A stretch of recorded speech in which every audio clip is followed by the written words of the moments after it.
Hello everyone. Very good morning and welcome to our YouTube channel that is Concept Builder for UPSC आणि MPSC. आजचा जो आपला initiative आहे daily readymade notes त्याच्यामध्ये 28 मार्च 2025 मधील जे काही इंडियन एक्सप्रेस आणि द हिंदू मधले जे काही इम्पॉर्टंट आर्टिकल्स असतील आयदर फ्रॉम प्रिलिम्स आणि mains perspective for both UPSC and as per the new MPSC descriptive pattern, तर ते आपण सगळे आर्टिकल आपण याच्यामध्ये डिस्कस करणार आहोत. पहिलं आर्टिकल बेसिकली एक टर्म आहे किंवा कीवर्ड्स आपण त्याला म्हणूया, त्याच्या रिलेटेड आहे कोइलिशन ऑफ विलिंग्स. ठीक आहे. बेसिकली अशा प्रकारचे जे काही क्वेश्चन्स असतात किंवा आर्टिकल घेण्याचा पर्पज काय आहे, आतापर्यंत जर समजा आपण UPSCचं पेपरचं PYQचं अनालिसिस केलं तर जे काही कीवर्ड्स बेस किंवा टर्मिनॉलॉजी बेस जे काही क्वेश्चन्स वगैरे आहेत ना, तर ते फ्रेम होण्याचे चान्सेस सुद्धा अशा प्रकारच्या पेपरमध्ये खूप मोठ्या प्रमाणामध्ये असतात. ठीक आहे. त्यामुळं ह्या टर्म विषयी माहीत असणं गरजेचं आहे. म्हणजे फॉर एक्झाम्पल जसं आपण काही प्रिव्हियस इयरला क्वेश्चन जर बघितले, फर्टिगेशनच्या रिलेटेड क्वेश्चन विचारण्यात आला होता. त्यानंतर 6th मास एक्सटेन्शनच्या रिलेटेड क्वेश्चन विचारण्यात आला होता. सिमिलरली थर्ड याच्या रिलेटेड क्वेश्चन वगैरे विचारण्यात आला होता. किंवा जे काही हिस्टॉरिकल टर्म्स वगैरे असतात त्याच्या रिलेटेड सुद्धा काय करतात की ते 2-3 टर्म्स त्या ठिकाणी मेन्शन्स वगैरे करतात आणि विचारतात की basically this terms is basically associated which of the following. ठीक आहे. तर अशा प्रकारचा जो काही कंटेक्स्ट आहे ना, तर हा इम्पॉर्टंट आहे. त्यामुळे ह्या आर्टिकलचं रिलेव्हन्स एक्झामच्या पर्स्पेक्टिव्हनं अतिशय महत्त्वाचं आहे. तर बेसिकली हे कोइलिशन ऑफ विलिंग्स काय आहे, फ्रान्स आणि युनायटेड किंगडम ह्या दोघांनी काय केलेलं आहे, जवळपास म्हणजे नाटो आणि युरोपियन युनियनमधले जे काही इम्पॉर्टंट कंट्रीज आणि तिथले लिडर्स वगैरे आहेत अराउंड 30 कंट्रीज, तर यांची एक मीटिंग ऑर्गनाईज केलेली आहे. आणि ही मीटिंग ऑर्गनाईज करण्याचा पर्पज काय आहे त्या ठिकाणी की युक्रेनमधली जी काही सिच्युएशन वगैरे आहे, तर त्या युक्रेनमधल्या सिच्युएशनला किंवा रशिया आणि युक्रेनचं जे काही क्रायसिस चालू आहे, वॉर क्रायसिस, तर त्याला पीसफुली रिझॉल्व्ह करण्यासाठी त्यांनी ही मीटिंग ऑर्गनाईज केली किंवा त्या मीटिंग ती ऑर्गनाईज केली. त्याच मीटिंगला काय म्हणतात, कोइलिशन ऑफ विलिंग्स असं म्हणतात. ठीक आहे. बेसिकली हे काय आहे की युनायटेड नेशनचं काही फ्रेमवर्क वगैरे असेल किंवा नाटोचं जे काही फ्रेमवर्क वगैरे असेल, म्हणजे ह्या ऑर्गनायझेशनच्या बाहेरचे जे काही फ्रेमवर्क असतील आयदर युनायटेड नेशन किंवा नाटो, तर ह्या ऑर्गनायझेशनच्या बाहेरचं हे फ्रेमवर्क असणार आहे त्याला काय म्हणतात, ॲडव्हॉक फ्रेमवर्क असं पण म्हणतो. ठीक आहे. Outside the current mechanism of United nation आणि नाटो, त्याला काय म्हणतात, कोइलिशन ऑफ विलिंग. एक्झामच्या पर्स्पेक्टिव्हने एवढंच महत्त्वाचं आहे. बाकीचे जे काही डिटेल्स वगैरे आहेत विथ रिस्पेक्ट टू द जे काही म्हणजे त्याचं ओरिजिन वगैरे कसं झालं, आता 2003चा ज्यावेळेस आपण इराकचा विचार करतो तर त्यावेळेस काय केलं होतं, युएसनं अशाच प्रकारचं एक कोइलिशन क्रिएट केलं होतं.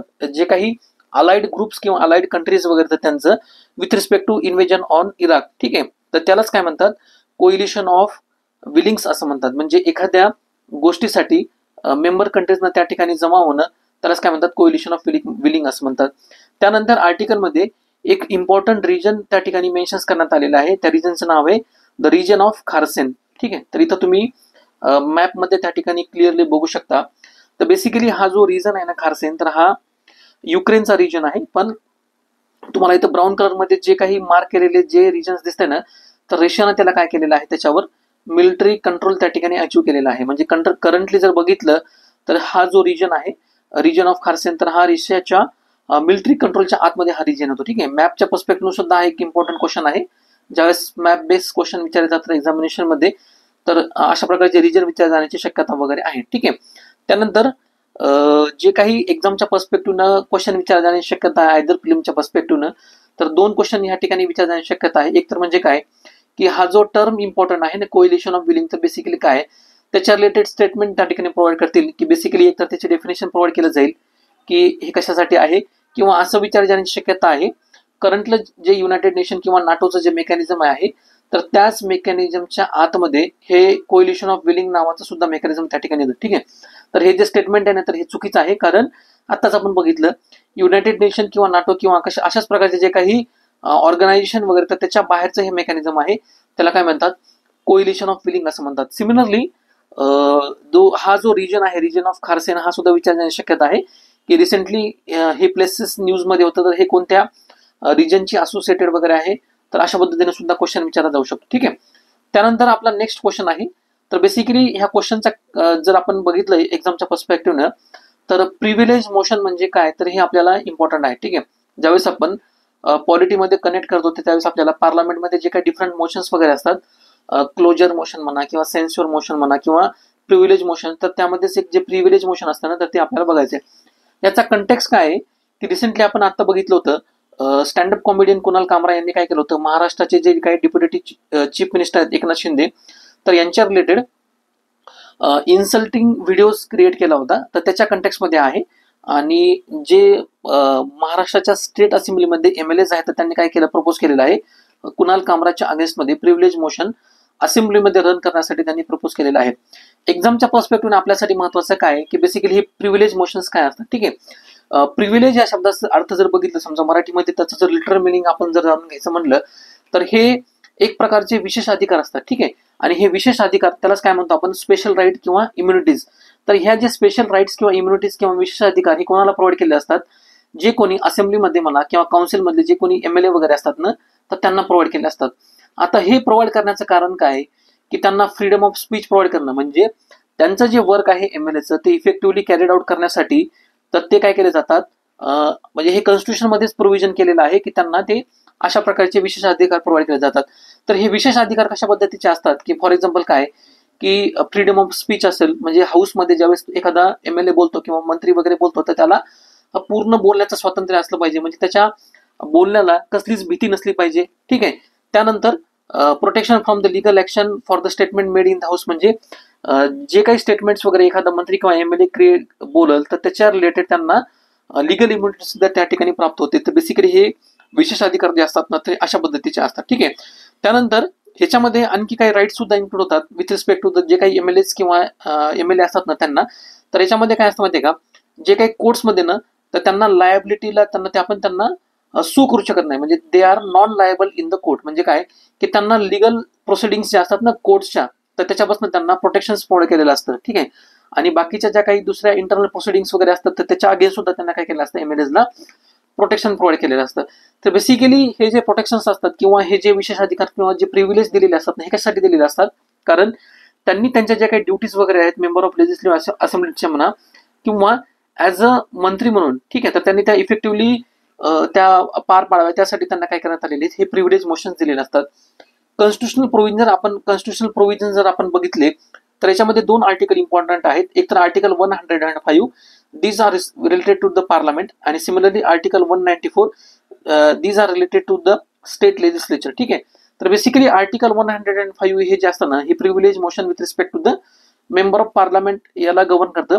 आणि सिमिलरली आर्टिकल 194 जे आहे ना तर हे privilege motion with respect to the MLAs तर त्याला गव्हर्न करत असतं. ठीक आहे, एक्झामच्या पर्स्पेक्टिव्ह ना आपल्यासाठी आणखी एक गोष्ट याच्यामध्ये इम्पॉर्टंट आहे. तर हे जे प्रिव्हिलेज मोशन्स वगैरे असतं ना त्याच्या रिलेटेड हाऊसमध्ये एक प्रिव्हिलेज कमिटी सुद्धा असते. म्हणजे फॉर एक्झाम्पल असं जर ठरवण्यात आलं की एखाद्या सिटीजनच्या अगेन्स्ट म्हणा किंवा एखाद्या मेंबरच्या अगेन्स्ट जर आपल्याला प्रिव्हिलेज मोशन जर मूव्ह करायचं असेल तर बेसिकली याच्यात काय करत असतात माहिती का, जो कोणी समजा त्या हाऊसमधला MLA वगैरे असेल तर अशा प्रकारचा मोशन तो मूव्ह करत असतो against that particular citizens or member. आणि हे मोशन मूव्ह केल्यानंतर ती जी कमिटी असते ना ते काय करत असते, त्या मोशनच्या रिलेटेड जे म्हणजे ब्रीच जर झालेला असेल तर त्या चार्जेसचं काय करत असते, इन्व्हेस्टिगेशन वगैरे करत असते. म्हणजे जे काही ॲलिगेशन्स त्या ठिकाणी लावलेले आहेत त्या मोशन्समध्ये तर त्याचं टोटली इन्व्हेस्टिगेशन करत असते. आणि त्या इन्व्हेस्टिगेशनच्या बेसिसवरती काय करते, 2 प्रकारामध्ये ते ऍक्शन्स त्या सजेस्ट करत असतात किंवा रिकमेंड करत असतात. पहिली जी ऍक्शन्स असते त्याला काय म्हणतात, प्युनिटिव्ह पनिशमेंट, आणि सेकंड जी असते त्याला काय म्हणतात, करेक्टिव्ह पनिशमेंट. ही जी प्युनिटिव्ह पनिशमेंट असते ना ही बेसिकली काय असते माहिती आहे का, की पनिशमेंट ओरिएंटेड ऍक्शन्स वगैरे असतात. म्हणजे फॉर एक्झाम्पल याच्यामध्ये इम्प्रिझनमेंट किंवा आपण ज्याला कारावास किंवा कारागृह असं म्हणतो ना त्याच्यामध्ये त्यांना तशी शिक्षा सुनावली जाते, त्याला काय म्हणतात, प्युनिटिव्ह पनिशमेंट असं म्हणतात. आणि सिमिलरली करेक्टिव्ह ऍक्शन्स म्हणजे काय की ज्याच्यामध्ये रिफॉर्म ओरिएंटेड ज्या काही ऍक्शन्स वगैरे असतात ना, म्हणजे फक्त सुधारणा वगैरे करण्यासाठी, ज्याच्यामध्ये माफीनामा मागणं किंवा अपोलॉजी वगैरे त्या पर्सनशी with respect to that particular person, म्हणजे ज्याचं कोणी राईट्स वगैरे हार्म्स केलेले आहेत किंवा ज्याच्या विरुद्ध अशा प्रकारचे जे काही शब्द बोललेले आहेत अनौपचारिक शब्द वगैरे, तर त्याला काय करावं लागतात, त्या अशा हाऊसमध्ये येऊन त्या ठिकाणी माफी वगैरे मागावं लागते. ठीक आहे, तर बेसिकली हे इम्पॉर्टंट जे एक्झामच्या पर्स्पेक्टिव्ह इम्पॉर्टंट आहे with respect to the privilege motion ते आत्ताच आपण बघितलं. तरी एक ऍज अ रिव्हिजन म्हणून तुम्हाला सांगतो, याच्यामध्ये इम्पॉर्टंट काय की प्रिव्हिलेज म्हणजे काय की MLAला विशेष अधिकार त्या ठिकाणी प्रोव्हाइड केले जातात. आणि हे कशासाठी प्रोव्हाइड केले जातात की त्यांनी त्यांची जी ड्युटी आहे ना ती इफेक्टिव्हली त्या ठिकाणी कॅरीड आउट करण्यासाठी. कॉन्स्टिट्युशनल प्रोव्हिजन जर बघितले तर आपल्यासाठी 105 with respect to the parliament म्हणजेच मेंबर ऑफ पार्लमेंटसाठी हे इम्पॉर्टंट आहे. आणि सिमिलरली आर्टिकल 194 हे सुद्धा इम्पॉर्टंट आहे, these are respect to the state legislative असेंब्लीमध्ये जे काही मेंबर ऑफ लेजिस्लेटिव्ह असेंब्ली मध्ये असतात ना, तर त्यांच्या रिलेटेड हे इम्पॉर्टंट आर्टिकल वगैरे आहे. ठीक आहे. त्यानंतर सिमिलरली प्रिव्हिलेज कमिटी पण बघितली की त्या हाऊसच्या रिलेटेड प्रिव्हिलेज कमिटी असते आणि ही दोन बेसिसवर ऍक्शन रिकमेंड करते. एक तर काय पनिशमेंट बेस्ड, त्याला पिनोटिव्ह ऍक्शन असं म्हणतात, आणि सिमिलरली रिफॉर्म बेस्ड ऍक्शन असतात त्याला काय म्हणतात, करेक्टिव्ह ऍक्शन असं म्हणतात. ठीक आहे. क्वेश्चनच्या पर्स्पेक्टिव्ह म्हणजे एक्झामिनेशनच्या पर्स्पेक्टिव्ह जर क्वेश्चन बघितलं तर अशा प्रकारच्या आर्टिकलवर जर क्वेश्चन फ्रेम होण्याचे चान्सेस जास्त असतात, कारण हा जो न्यू इश्यू आहे ना किंवा ही जी न्यूज आहे ना, तर ही कंटेक्स्ट याचा जो खूप मोठा आहे. ठीक आहे. आणि त्यामुळं आयदर तुम्हाला प्रिव्हिलेज मोशनच्या रिलेटेड काही स्टेटमेंट त्या ठिकाणी प्रोव्हाइड केले जातात, मग त्यापैकी कोणते समजा बरोबर आहेत किंवा कोणते चुकीचे आहेत असा विचार जाण्याची शक्यता वगैरे आहे. सिमिलरली याच्या रिलेटेड कोणकोणते आर्टिकल्स रिलेटेड आहेत with respect to the member of parliament किंवा मेंबर ऑफ लेजिस्लेटिव्ह असेंब्लीज, तर ते सुद्धा विचार जाण्याची शक्यता आहे. मग तिथे तुम्हाला डिफरंट आर्टिकल्स त्या ठिकाणी प्रोव्हाइड केले जातील, जे काही बाकीच्या न्यूज मध्ये असतील. समजा फॉर एक्झाम्पल आर्टिकल 110 आणि 191 वगैरे, म्हणजे क्लोजली असोसिएटेड जे काही आर्टिकल्स वगैरे असतील तर ते त्या ठिकाणी प्रोव्हाइड केले जातील. किंवा सिमिलरली तिसरा जर टाईप बघितला आपण क्वेश्चनचा, तर जसं मी तुम्हाला सांगितलं की डिफरंट टाइप्स ऑफ प्रिव्हिलेज वगैरे असतात, जसं कॉलिंग अटेन्शन मोशन असेल, सेन्स्युअर मोशन्स वगैरे असेल किंवा प्रिव्हिलेज मोशन्स वगैरे असतील. ठीक आहे. तर अशा प्रकारचे टर्म्स सुद्धा एका ठिकाणी त्या ठिकाणी प्रोव्हाइड केले जातील. आणि दुसऱ्या साईडला मॅच ऑफ द फॉलोइंग मध्ये काय दिली की त्याच्या रिलेटेड जे काही सुटेबल एक्सप्लेनेशन वगैरे आहे तर ते त्या टर्म्सच्या रिलेटेड त्या ठिकाणी प्रोव्हाइड वगैरे केले जातील. आणि असं तुम्हाला विचारतील की from the above pair which of the following are correct म्हणून, तर असा सुद्धा विचार जाण्याची शक्यता आहे. किंवा in context of Indian legislature which of the following is considered breach of the privilege, म्हणजे अशा कोणकोणत्या सिच्युएशन्स वगैरे आहेत ज्याच्यामध्ये ब्रीच ऑफ द प्रिव्हिलेज म्हणून त्याला कन्सिडर केलं जातं. ठीक आहे. तर अशा प्रकारचे क्वेश्चन सुद्धा विचार जाण्याची शक्यता वगैरे आहे. त्यानंतर नेक्स्ट आर्टिकल आहे इंडियाज डीप सी चॅलेंज. तर बेसिकली या आर्टिकलचा कंटेक्स्ट काय, जे इंडियन नेव्हीचे ऍडमिरल्स आहेत तर त्यांनी हे आर्टिकल लिहिलेलं आहे. आणि ह्या आर्टिकलमध्ये जर आपण याचा कोर इश्यू जर बघितला तर बेसिकली याच्यामध्ये काय सांगितलेलं आहे की इंडियाचे जे काही ऑपरेशन्स आहेत with respect to the deep sea exploration किंवा त्याच्या रिलेटेड जे काही टेक्नॉलॉजिकल कॅपेबिलिटीज वगैरे आहेत तर अर्जंटली त्या स्केल अप करण्याची गरज आहे. कारण अशा प्रकारचे जे काही डीप सी मिशन्स वगैरे असतात किंवा ओशनच्या रिलेटेड जे काही एक्सप्लोरेशन ऍक्टिव्हिटीज वगैरे असतात, तर एक तर काय की these activities are directly related with India's strategic interest, India's economic interest आणि इंडियाज सायंटिफिक एक्सप्लोरेशन. ठीक आहे. आणि चौथी गोष्ट म्हणजे काय की इंडियाचं एनर्जी सिक्युरिटीच्या पर्स्पेक्टिव्हने हे खूप इम्पॉर्टंट असतात डीप सी एक्सप्लोरेशन. तर त्यामुळे इंडियाने काय करण्याची गरज आहे की सध्याचे जे काही इंडियाचा प्लॅन वगैरे आहे किंवा सध्याचे जे काही इंडियाचे मिशन्स स्केलवर ज्या काही ऍक्टिव्हिटीज वगैरे चालतात तर त्यांना स्केल अप किंवा त्यांना वाढवण्याची गरज आहे. दुसरा कंटेक्स्ट याच्यामध्ये सांगितलेला आहे की ज्या काही चायनीज ऍक्टिव्हिटीज वगैरे आहेत इंडियन ओशन मध्ये म्हणा किंवा बाकीच्या ओशन मध्ये म्हणा, किंवा चायनाच्या ज्या काही कॅपेबिलिटीज आहेत with respect to the underwater infrastructure म्हणा किंवा सबमरीन टेक्नॉलॉजीच्या रिलेटेड किंवा समर्शियल टेक्नॉलॉजीच्या रिलेटेड, तर त्या सुद्धा याच्यामध्ये वाढलेल्या आहेत. आणि याच्यामुळे काय होऊ शकतं माहिती का, इंडियाला जो काही इंडियन ओशन मध्ये जी काही ऑटोनॉमी वगैरे आहे, स्ट्रॅटेजिक ऑटोनॉमी, तर अशा प्रकारच्या चायनाच्या ऍक्टिव्हिटीजमुळे आणि चायनाच्या कॅपेबिलिटीजमुळे ती इम्पॅक्ट होण्याची शक्यता आहे. म्हणून आर्टिकलमध्ये बेसिकली हे कोर जो इंटरेस्ट आहे ना किंवा कोर जो कन्सर्न्स आहे तो मेन्शन करण्यात आलेला आहे.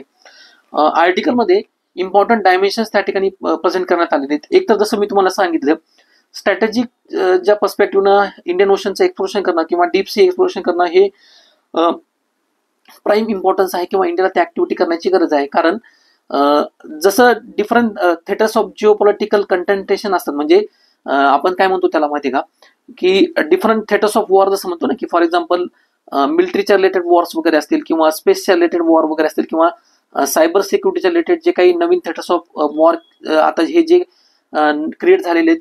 सिमिलरली ओशनचं इम्पॉर्टन्स बघता ओशन सुद्धा काही दिवसामध्ये काय होईल की न्यू थिएटर्स ऑफ जिओपॉलिटिकल कंटेंटेशन किंवा दोन कंट्रीज मध्ये जे काही एरिया ऑफ डिस्प्यूट आहे ना तो सुद्धा इमर्ज म्हणून होण्याची शक्यता वगैरे आहे. तर त्या पर्स्पेक्टिव्हनं चायनाच्या मध्ये ज्या काही रॅपिडली ऍडव्हान्सिंग त्यांच्या काही ज्या काही कॅपेबिलिटीज वगैरे असतील with respect to the critical mineral exploration, तर त्या करंटली वाढत चाललेल्या आहेत. तर त्या पर्स्पेक्टिव्हनं आपल्याला काय करण्याची गरज आहे, स्ट्रॅटेजीच्या पर्स्पेक्टिव्हनं इंडियाच्या रिलेटेड जे काही कॅपेबिलिटीज वगैरे असतील तर त्या वाढवण्याची गरज आहे. म्हणजे फॉर एक्झाम्पल जसं मी तुम्हाला सांगितलं, एक तर हे डीप सी एक्सप्लोरेशन जे आहे ना, डीप सी एक्सप्लोरेशन, तर हे स्ट्रॅटेजीच्या पर्स्पेक्टिव्ह इम्पॉर्टंट आहे. त्यानंतर मरीटाईम जे रिसोर्सेस वगैरे आहेत किंवा मरीटाईम सिक्युरिटीच्या पर्स्पेक्टिव्ह सुद्धा इम्पॉर्टंट आहे. तिसरी गोष्ट म्हणजे काय, टेक्नॉलॉजिकल सेल्फ रिलायन्स म्हणा किंवा टेक्नॉलॉजिकल बिल्डअपच्या पर्स्पेक्टिव्ह सुद्धा इम्पॉर्टन्स आहे. आणि चौथी गोष्ट म्हणजे काय की एनर्जी सिक्युरिटीच्या पर्स्पेक्टिव्ह सुद्धा इम्पॉर्टंट आहे. एनर्जी सिक्युरिटीच्या पर्स्पेक्टिव्ह कसं इम्पॉर्टंट आहे, ज्यावेळेस आपण सी नोडल्स वगैरे बघतो ना, तर सी अशा प्रकारचे जे काही सी नोडल्स वगैरे असतात तर हे ग्रेट सोर्स ऑफ एनर्जी असतात आणि क्लीन एनर्जी सोर्स असतात. तर त्यांचं एक्सप्लोरेशन सुद्धा करण्यासाठी टेक्नॉलॉजिकल अपग्रेडेशन वगैरे गरजेचं असतं. ठीक आहे. तर त्यामुळे काय की इंडियाला ह्या ज्या काही डिफरंट डायमेन्शन्स आहेत with respect to the maritime security, technological self reliance, economic potential आणि स्ट्रॅटेजिक इम्पॉर्टन्स, तर त्या पर्स्पेक्टिव्हने इंडियाच्या ज्या काही कॅपेबिलिटीज त्या वाढवण्याची गरज आहे. ज्यावेळेस आपण अशा प्रकारच्या टेक्नॉलॉजिकल रिलायन्सचा म्हणा किंवा टेक्नॉलॉजिकल कॅपेबिलिटीचा विचार करतो आणि कम्पेअर करतो चायनाबरोबर, तर आपल्याला अशी गोष्ट लक्षात येते, चायनाचे जे काही सध्या ऍडव्हान्स मॅन मिशन्स वगैरे आहेत ना, तर त्यांच्या सबमरीनच्या ज्या काही कॅपॅसिटीज आहेत, म्हणजे समर्शिबलच्या ज्या काही कॅपॅसिटीज आहेत, म्हणजे काय की अंडर वॉटर एक्सप्लोरेशन करण्याच्या, तर त्या जवळपास 11,000 किलोमीटर डीप सी मध्ये एक्सप्लोरेशन वगैरे करू शकतात. आणि in relation to the India, म्हणजे इंडियाच्या रिलेटेड जर कन्सिडर केलं किंवा त्यांना जर कम्पेअर वगैरे केलं, तर इंडियाचा करंट कॅपॅसिटी किती आहे, 6,000 किलोमीटर वगैरे आहे डीप सी एक्सप्लोरेशनची. ठीक आहे. म्हणजे कम्पेअर टू द इंडिया, म्हणजे चायनाची जी कॅपेबिलिटी आहे किंवा कॅपॅसिटी आहे तर ही डबल आहे. ठीक आहे. तर हे काय सजेस्ट करतं की इंडियाचा जो काही स्टेट ऑफ आर्ट टेक्नॉलॉजी आहे ना with respect to the underwater communication असेल किंवा सर्व्हिलन्स वगैरे असेल किंवा सेन्सर सिस्टीमच्या रिलेटेड ज्या काही टेक्नॉलॉजिकल लॅग आहे, तर तो इंडियाला तो फुलफिल करण्याची गरज या ठिकाणी आर्टिकलमध्ये मेन्शन करण्यात आलेली आहे. सिमिलरली ज्या काही deep sea fishing related capacities वगैरे सुद्धा आहेत ना, त्या सुद्धा इंडियाला काय करण्याची गरज आहे, डेव्हलप करण्याची गरज आहे. कारण त्या ज्यावेळेस आपण चायना बरोबर कम्पेअर करतो तर त्या अंडर डेव्हलप आपल्याला त्या ठिकाणी दिसतात. मग हे वाढवण्यासाठी इंडियाला कशामध्ये इन्व्हेस्टमेंट करण्याची गरज आहे हे सुद्धा आर्टिकलमध्ये मेन्शन करण्यात आलेले आहे. एक तर म्हणजे काय, रिसर्च अँड डेव्हलपमेंटच्या ज्या काही ऍक्टिव्हिटीज वगैरे आहेत with respect to the deep sea vehicles वगैरे असतील किंवा जे काही ते एक्सप्लोरेशनच्या रिलेटेड इक्विपमेंट वगैरे असतील ते म्हणा, किंवा प्रेशर रेजिस्टन्स जे काही मटेरियल वगैरे असेल. कारण ज्यावेळेस आपण अशा प्रकारच्या ज्या काही deep sea missions exploration activities conduct करतो किंवा कॅरी आउट करतो, तर ज्यावेळेस जसं जसं आपण समजा समुद्राच्या खाली जातो तर त्यावेळेस ते जे प्रेशर वगैरे असतं तर ते खूप मोठ्या प्रमाणामध्ये वाढतं. तर त्यामुळं जे काही प्रेशर रेजिस्टन्स मटेरियल्स वगैरे आहेत ना त्याच्यामध्ये सुद्धा रिसर्च अँड डेव्हलपमेंट करण्याची गरज आहे. आणि सिमिलरली जे काही सेन्सर्स वगैरे अवेलेबल असतील with respect to the these deep sea missions वगैरे, तर ते सुद्धा त्याच्यामध्ये डेव्हलपमेंट करण्याची गरज आहे किंवा रिसर्च करण्याची गरज आहे.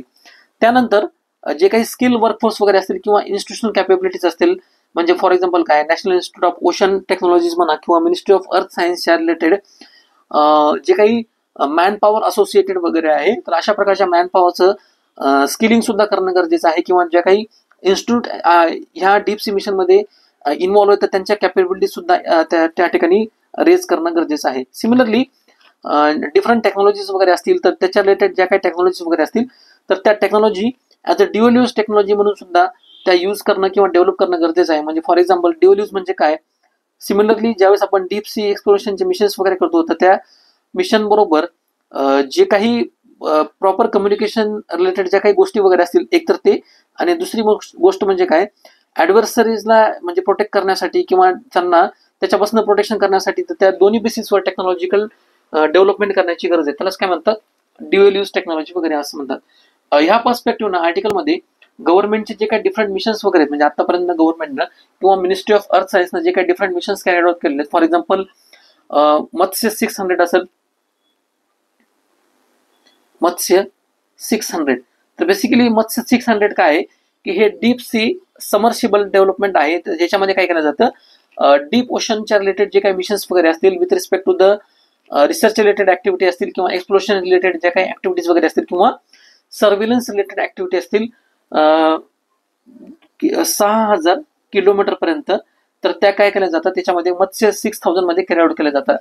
सिमिलरली इंडियन गव्हर्नमेंटचं सेकंड मिशन आहे त्याला काय म्हणतात, समुद्रयान मिशन. तर ह्या समुद्रयान मिशन मध्ये काय केलं जाणार आहे, ओशियनचं डीप सी एक्सप्लोरेशन करण्यासाठी किंवा डीप ओशन एक्सप्लोरेशन करण्यासाठी मॅन मिशन त्या ठिकाणी प्रोव्हाइड केलं जाईल किंवा ते सेंड केलं जाईल. त्यालाच काय म्हणतात, समुद्रयान असं म्हणतात.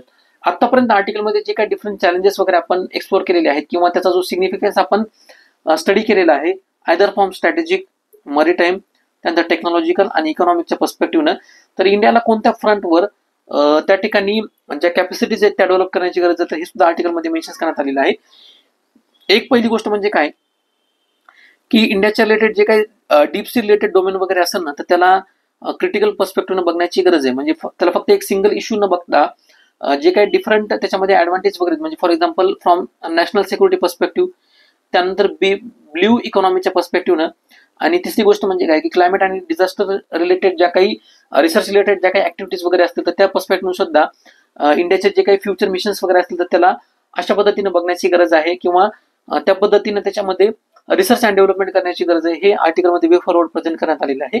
आणि सिमिलरली दुसऱ्या साईडला त्या ठिकाणी काय सांगितलेलं आहे की इंडियाला इंटिग्रेटेड अप्रोच जो आहे ना तो इन्व्हॉल्व्ह करण्याची गरज आहे, किंवा तो डेव्हलप करण्याची गरज आहे. इंटिग्रेटेड अप्रोच म्हणजे काय की ज्याच्यामध्ये गव्हर्नमेंटचं कोलॅबोरेशन, त्याच्यानंतर जे काही अकॅडमीज असतील, म्हणजे फॉर एक्झाम्पल जसं मी तुम्हाला सांगितलं जे काही नॅशनल मॅरिटाईमच्या रिलेटेड ज्या काही इन्स्टिट्यूट वगैरे असतील तर त्यांच्यामध्ये जे काही रिसर्च आणि डेव्हलपमेंटच्या ऍक्टिव्हिटीज कॅरिड होतात त्या, आणि सिमिलरली प्रायव्हेट सेक्टरचं जे काही पार्टिसिपेशन आहे तर ह्या तिन्ही फ्रंटवर म्हणा किंवा मल्टी स्टेक होल्डर लेवल फ्रंटवर इंटिग्रेटेड अप्रोच त्या ठिकाणी प्रोव्हाइड करण्याची गरज आहे.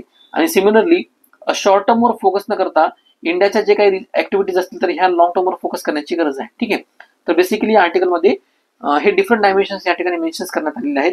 एक्झामच्या पर्स्पेक्टिव्हनं तुम्हाला लिहिण्यासाठी जे काही डिफरंट केस स्टडीज किंवा एक्झाम्पल्स आहेत तर ते या ठिकाणी मेन्शन करण्यात आले. For example deep ocean missions असेल, मिनिस्ट्री ऑफ अर्थ सायन्स, किंवा चायनाच्या ज्या काही टेक्नॉलॉजिकल कॅपेबिलिटीज किंवा ऍडव्हान्समेंट असेल with respect to the India, आणि सिमिलरली इंडियाचं जे काही मत्स्य 600 समर्सिबल मिशन जे असेल तर त्या पर्स्पेक्टिव्हनं. ठीक आहे, मेन्सच्या पर्स्पेक्टिव्ह जर क्वेश्चन प्रेडिक्ट केला तर आयदर तुम्हाला अशा पद्धतीने क्वेश्चन विचारण्याची शक्यता आहे. Discuss the significance of deep ocean mission for the India's technological and strategic autonomy. What are the key challenges India faces in achieving deep sea capabilities and also suggest way forward. ठीक आहे, मग इथे आपल्याला काय करायचं आहे, जे काही सिग्निफिकन्स वगैरे आहेत with respect to the deep ocean mission तर ते त्या ठिकाणी प्रोव्हाइड करायचे. जसं तुम्हाला सांगितलं मी, स्ट्रॅटेजिक, मॅरिटाईम, टेक्नॉलॉजिकल, इकॉनॉमिक म्हणजे ब्ल्यू इकॉनॉमीच्या पर्स्पेक्टिव्हनं. टेक्नॉलॉजी म्हणजे काय की जे काही ह्युमॅनिटेरियन किंवा रिसर्च रिलेटेड ऍक्टिव्हिटीज वगैरे असतील ते मला. मॅरिटाईमच्या पर्स्पेक्टिव्ह म्हणजे काय की सी लेन्स ऑफ कम्युनिकेशन त्यांना प्रोटेक्शन करण्यासाठी. त्यानंतर स्ट्रॅटेजीच्या पर्स्पेक्टिव्ह काय, चायनीज जे ऍक्टिव्हिटीज वगैरे तर त्यांना कंट्रोल किंवा त्यांच्यावर कंट्रोल करण्यासाठी जर हे सिग्निफिकन्स त्या ठिकाणी आपण प्रोव्हाइड वगैरे करू शकतो. आणि सिमिलरली जसं मी तुम्हाला चॅलेंजेस वगैरे मेन्शन करण्यात आलं, म्हणजे टेक्नॉलॉजिकल कॅपेबिलिटीज वगैरे असतील किंवा रिसर्च अँड डेव्हलपमेंटच्या रिलेटेड चॅलेंजेस वगैरे असेल, आणि त्या पर्स्पेक्टिव्ह तुम्ही काय करायचे, वे फॉरवर्ड त्या ठिकाणी सजेस्ट करायचा आहे.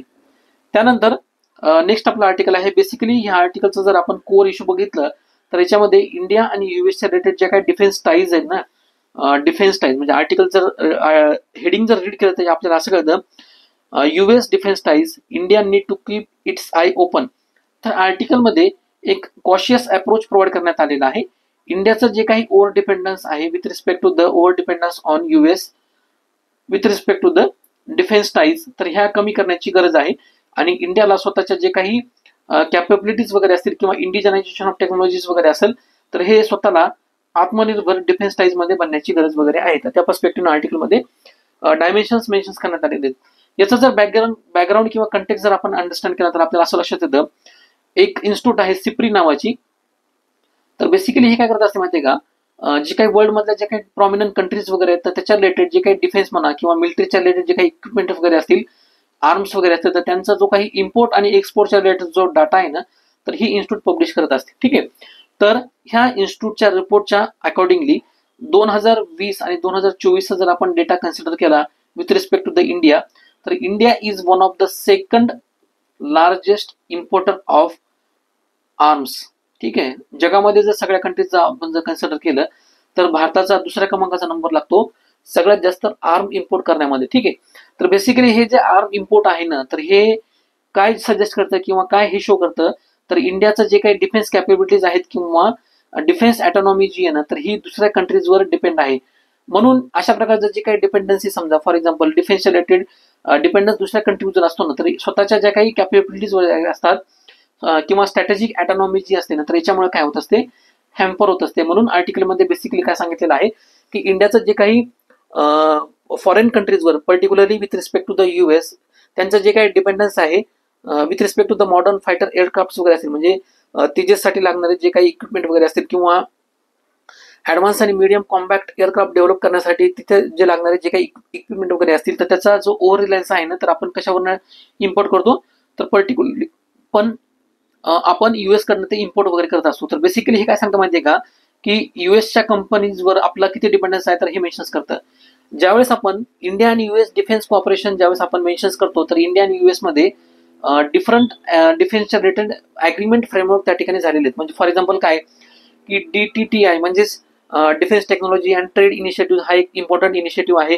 त्याच्यामध्ये डिफेन्सच्या रिलेटेड जे काही टेक्नॉलॉजीज वगैरे असतील त्याच्या रिलेटेड जो काही ट्रेड वगैरे असेल तर त्याचे त्या ठिकाणी ॲग्रीमेंट त्या ठिकाणी प्रोव्हाइड वगैरे करण्यात आलेले, किंवा टेक्नॉलॉजी ट्रान्सफरच्या रिलेटेड जे काही प्रोव्हिजन्स वगैरे असतील तर ह्या ॲग्रीमेंटनुसार ते काय होतात, इंडिया आणि US मध्ये ते रिलेशन्स ते रेग्युलेट होतात. सिमिलरली मेजर डिफेन्स पार्टनरशिप म्हणून सुद्धा आपल्याला काय करण्यात आलेलं आहे, US डेजिग्नेशन त्या ठिकाणी मिळणार आहे. आणि ज्या काही इम्पॉर्टंट फाउंडेशनल ॲग्रीमेंट्स असतील, म्हणजे फॉर एक्झाम्पल कॉमकॅसा असेल, बेसिकली हे जे ॲग्रीमेंट्स आहेत ना कॉमकॅसा, यालाच आपण काय म्हणतो कम्युनिकेशन कॅपेबिलिटीजच्या रिलेटेड, म्हणजे डिफरंट जे म्हणजे फॉर एक्झाम्पल आर्मी असेल, नेव्ही असेल किंवा एअरफोर्स वगैरे असतील, तर यांच्यामध्ये इंटरऑपरेबिलिटी क्रिएट करण्यामध्ये, म्हणजे इंडिया आणि युएसचे जे काही आर्मी असतील किंवा इंडिया आणि US मधले नेव्हीज किंवा एअरफोर्स वगैरे असतील, तर यांच्या दोन कंट्रीजच्या नेव्हीजमध्ये पर्सनलमध्ये इंटरऑपरेबिलिटी क्रिएट करण्यासाठी अशा प्रकारचे जे काही ॲग्रीमेंट्स क्रिएट केले जातात तर त्यांना काय म्हणतात, फाउंडेशनल ॲग्रीमेंट्स असं म्हणतात, फाउंडेशनल मिलिटरी ॲग्रीमेंट्स. तर हे जे मिलिटरी ॲग्रीमेंट असतात ना, फाउंडेशनल मिलिटरी ॲग्रीमेंट, तर दोन कंट्रीजच्या पर्सनलमध्ये एकतर इंटरऑपरेबिलिटी म्हणा, टेक्नॉलॉजीचा ट्रान्सफर किंवा शेअरिंग वगैरे म्हणा, किंवा जे काही मिलिटरीचे लॉजिस्टिक्स वगैरे आहेत तर त्यांचा यूज करण्याच्या पर्स्पेक्टिव्हने हे ॲग्रीमेंट क्रिएट केले जातात. तर इंडिया आणि आपण US ज्यावेळेस विचार वगैरे करतो डिफेन्सच्या पर्स्पेक्टिव्हनं, तर हे कॉमकॅसा एक नावाचं ॲग्रीमेंट आहे. सिमिलरली बेसिक एक्सचेंज कम्युनिकेशन नावाचं एक ॲग्रीमेंट आहे, त्याला आपण BCEA म्हणतो, आणि लिमोआ नावाचं एक ॲग्रीमेंट आहे, म्हणजे logistic exchange memorandum of agreement असं त्याला आपण म्हणतो. ठीक आहे. त्यानंतर कोर कन्सर्न जर बघितला, जसं मी तुम्हाला सांगितलं आर्टिकलमध्ये ज्यावेळेस आपण कन्सर्न कंटेक्स्ट डिस्कस करत होतो, त्याच्यामध्ये काय की इंडियाचा जो काही डिपेंडन्सी आहे ना, तर US वर खूप मोठ्या प्रमाणामध्ये आहे. फॉर एक्झाम्पल इंडियाचा जो काही ओव्हर रिलायन्स आहे US डिफेन्स सिस्टीमवर, तर यामुळे काय होतं, इंडियाची जी स्ट्रॅटेजिक ॲटॉनॉमी आहे तर ती हॅम्पर होते. दुसरी गोष्ट म्हणजे काय की ज्यावेळेस आपण डिफेन्स टाईज वगैरे बघतो ना, तर याच्यामध्ये आपल्याला एक असिमेट्री त्या ठिकाणी बघायला मिळते. असिमेट्री इन पर्स्पेक्टिव्ह ऑफ म्हणजे काय की जे काही टेक्नॉलॉजी ट्रान्सफर वगैरे असेल किंवा रिसर्च अँड डेव्हलपमेंटच्या ज्या काही ऍक्टिव्हिटीज वगैरे असतील, किंवा technology transfer, research and development, आणि त्यानंतर मॅन्युफॅक्चरिंग कॅपेबिलिटी जर बघितलं तर USचा याच्यावर स्ट्रॉंग होल्ड आहे कम्पेअर टू द इंडिया. ठीक आहे. तर ऑटोमॅटिकली US ज्यावेळेस अशा प्रकारच्या कोर याच्यावर स्ट्रॉंग होल्ड असतो, तर त्यावेळेस काय होतं माहिती आहे का की आपला जो डिपेंडन्स आहे ना, एखाद्या कंट्रीचा डिपेंडन्स पर्टिक्युलरली अशा कंट्रीजवर वाढतो. ठीक आहे. तर हे सेल्फ रिलायन्सच्या पर्स्पेक्टिव्हनं किंवा आत्मनिर्भरच्या पर्स्पेक्टिव्हनं किंवा स्ट्रॅटेजिक ॲटॉनॉमीच्या पर्स्पेक्टिव्हनं तर हे सिरियस थ्रेट आहे. तर हा कशामुळे सिरियस थ्रेट आहे, कारण आतापर्यंत जर आपण USचं नेचर जर बघितलं, म्हणजे फॉर एक्झाम्पल पास्ट कंट्रीज बरोबर झालेल्या ॲग्रीमेंट जर बघितल्या USच्या, म्हणजे फॉर एक्झाम्पल युनायटेड स्टेट आणि पाकिस्तानच्या रिलेटेड ज्या काही ॲग्रीमेंट वगैरे असतील, म्हणजे बिफोर 2014, सिमिलरली युनायटेड स्टेट्स किंवा युरोपच्या रिलेटेड ज्या काही ॲग्रीमेंट्स वगैरे असतील, किंवा जे काही रिसेंट क्रॅकडाऊन इन रिलेशन वगैरे झालेलं आहे US मध्ये आणि युरोपियन युनियनमध्ये over the Ukraine Russia issues, त्यामुळे आपल्याला असं लक्षात येतं की लॉंग स्टँडिंग ज्यावेळेस आपण विचार करतो किंवा लॉंग टर्म मध्ये ज्यावेळेस विचार करतो, तर US is a not a reliable partner, sole partner. ठीक आहे. म्हणजे हा जो डिपेंडन्सीचा इश्यू जो आहे ना, म्हणजे ज्या वेळेस तिथं US मध्ये डोमेस्टिक पॉलिटिकल लिडरशिप चेंज होते, तर त्यावेळेस US मधले जे काही रिलेशनशिप असतात बाकीच्या कंट्रीज बरोबर किंवा बाकीच्या देशाबरोबर, ते सुद्धा काय होतात ऑटोमॅटिकली त्यांचा स्वतःचा सिग्निफिकन्स कुठं आहे किंवा त्यांच्या कंट्रीचा नॅशनल इंटरेस्ट कुठं फेवर करतं, तर त्या पर्स्पेक्टिव्हने ते काय करतात म्हणजे का रिलेशनशिप सुद्धा चेंज करतात. ठीक आहे. त्यानंतर जो इम्पॉर्टंट इश्यू आहे, म्हणजे आता बेसिकली ह्या आर्टिकलमध्ये काय सांगितलेलं आहे, डिपेंडन्सीचा आणि पार्टनरशिपचा एक इश्यू मेन्शन करण्यात आलेला आहे, ज्याला आपण काय म्हणूया, जो डायलेमा आहे ना रिलेशनशिपमध्ये, इंडिया आणि USच्या रिलेशनशिपमध्ये, तर हा डायलेमा मेन्शन करण्यात आलेला आहे. म्हणजे ऑथरचं म्हणणं काय की defence relationship grounded on dependency is not a partnership. म्हणजे ज्या रिलेशनशिपमध्ये किंवा जी रिलेशनशिप डिफेन्स रिलेशनशिप डिपेंडन्सीवर डिपेंड असते ना, तर त्या रिलेशनशिपला आपण पार्टनरशिप म्हणू शकत नाही किंवा ती पार्टनरशिप ॲग्रीमेंट असू शकत नाही. तर बेसिकली जसं आपण डेटा जर आपण कन्सिडर केला, तर आपल्याला असं लक्षात येतं की इंडिया आणि US मध्ये ही जी इंडिया आणि US मध्ये डिफेन्स टाईज जे आहेत ना, किंवा डिफेन्स पार्टनरशिप जी आहे, तर ही पार्टनरशिप नाहीये, तर इंडिया US ही डिपेंडन्सी आहे. ठीक आहे. तर ही जी डिपेंडन्सी आहे ना, तर आपल्याला ही ऑटोमॅटिकली कमी करण्याची गरज आहे. ज्यावेळेस आपण इंडियाचे स्वतःचे ऑपरेशनल कॅपेबिलिटीज किंवा पॉलिटिकल स्टॅबिलिटीच्या पर्स्पेक्टिव्हने आपण त्यावेळेस विचार करतो. सिमिलरली ह्याच पर्स्पेक्टिव्हने आर्टिकलमध्ये वे फॉरवर्ड सुद्धा सजेस्ट करण्यात आलेला आहे. वे फॉरवर्ड म्हणजे काय की अशा प्रकारचं जे काही सिंगल पॉईंट कॉन्टॅक्ट वगैरे असेल, म्हणजे for example dependency on single countries, तर हे आपल्याला स्ट्रिक्टली अवॉइड करण्याची गरज आहे. तर त्याच्यामुळे काय होतं माहिती का, एखाद्या कंट्रीजवर ओव्हर रिलायन्स क्रिएट वगैरे होतं, आणि ओव्हर रिलायन्स ज्यावेळेस आपण क्रिएट करतो त्यावेळेस काय होतं माहिती का, की स्ट्रॅटेजिक ऑटोनॉमी त्या ठिकाणी कॉम्प्रोमाइज होण्याचे चान्सेस वगैरे असतात. ठीक आहे. सिमिलरली दुसरी गोष्ट म्हणजे काय, की मल्टी अलाइनमेंट किंवा डायव्हर्सिफिकेशन ऑफ पार्टनरशिप आपल्याला करण्याची गरज आहे. जसं इंडिया करते रशिया बरोबर डिफेन्स रिलेटेड टाईज इम्प्रूव्ह करणं, किंवा फ्रान्सच्या रिलेटेड किंवा इस्रायल बरोबर अशा प्रकारचे जे काही टेक्नॉलॉजिकली ऍडव्हान्स कंट्रीज आहेत with respect to the defence capabilities, तर त्यांच्याबरोबर आपली मल्टी अलाइनमेंट करण्याची गरज आहे. आणि सिमिलरली तिसऱ्या फ्रंटवर काय करण्याची गरज आहे, इंडियाच्या ज्या काही इंडिजिनियस डिफेन्स टेक्नॉलॉजीज वगैरे असतील with aim of creating India as Atmanirbhar Bharat in defence capabilities, तर ते सुद्धा आपल्याला काय करण्याची गरज आहे, त्याच्यामध्ये रिसर्च अँड डेव्हलपमेंटमध्ये इन्व्हेस्टमेंट करण्याची गरज आहे. अशा प्रकारचं जे काही इन्व्हेस्टमेंट वगैरे असेल इंडिजिनियस डिफेन्स कॅपेबिलिटीज डेव्हलप करण्यासाठी, तर त्यामुळे काय होतं माहिती का, की लॉंग टर्म मध्ये आपली जी सस्टेनेबिलिटी आहे ना, तर ती आपली वाढू शकते. आणि India as a net importer पासून नेट एक्सपोर्टर मध्ये त्याचं कन्व्हर्जन ऑटोमॅटिकली होऊ शकते. ठीक आहे. इथे या ठिकाणी आर्टिकल संपलेला आहे. मेन्सच्या पर्स्पेक्टिव्ह आपण जर क्वेश्चन एक्सपेक्टेड केले तर अशा प्रकारचे क्वेश्चन विचारण्याची शक्यता आहे, की India's deepening defence ties with the United state offer both strategic opportunities and risk, discuss the statement considering the recent India US defence ties म्हणून. तर अशा पद्धतीने सुद्धा क्वेश्चन विचारण्याची शक्यता आहे. किंवा examine the evolution of India US defence relationship in the 21st century, how can India balance this partnership without compromising its strategic independence. जसं मी तुम्हाला आर्टिकलमध्ये इश्यूज मेन्शन करण्यात आले होते, की इंडियाचं स्ट्रॅटेजिक ऑटोनॉमी याच्यामुळे हॅम्पर होते आणि हे डायव्हर्सिफिकेशन करण्याची गरज आहे. ठीक आहे.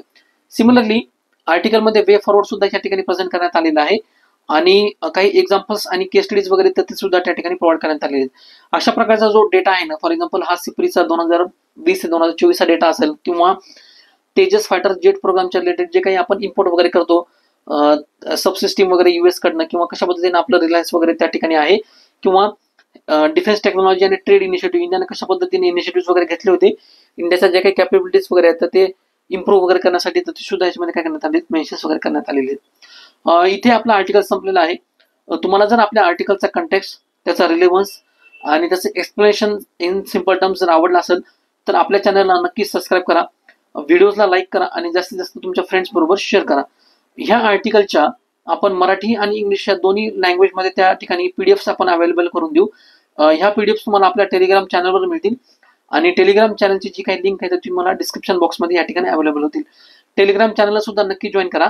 जे काही बाकीचे डिफरंट इनिशिएटिव्ह आहेत with respect to the prelim, ते सुद्धा आपल्या चॅनलवर, आणि बाकीचे जे काही स्ट्रॅटेजीज आहेत पर्टिक्युलरली कशा पद्धतीने सिलेबस एखादा पॉईंट्स वगैरे येतात त्याला पद्धतीने स्टडी करायचं, किंवा शॉर्ट नोट्स कशा पद्धतीने काढायच्या, तर एक्झामच्या पर्स्पेक्टिव्ह जे काही युजफुल आर्टिकल्स वगैरे असतात तर त्या ठिकाणी सुद्धा तुम्हाला अवेलेबल होते. Thank you so much.